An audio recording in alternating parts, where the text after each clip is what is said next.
Magandang gabi, ngayon po ay araw ng Linggo, October 8, 2023. At narito na po ang resulta ng ating 9pm PCSO Lotto results today.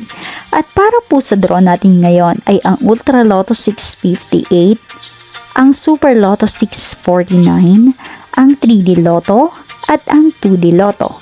Para po sa mga bagong nanonood, huwag niyo pong kakalimutan mag-subscribe sa aking channel at pahit na din po ako ng notification bell para updated po kayo lagi sa aking mga bagong upload. At para naman po sa update ng ating Lotto winners, ipinopost ko po siya under our comment section.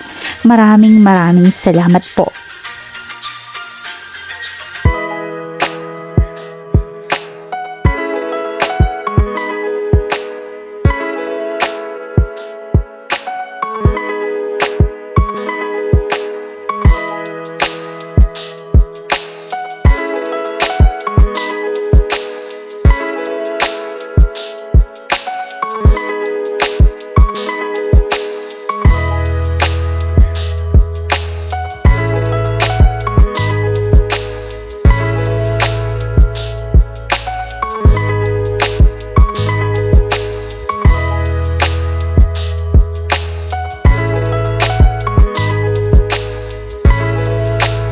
Price na 29,700,000 pesos.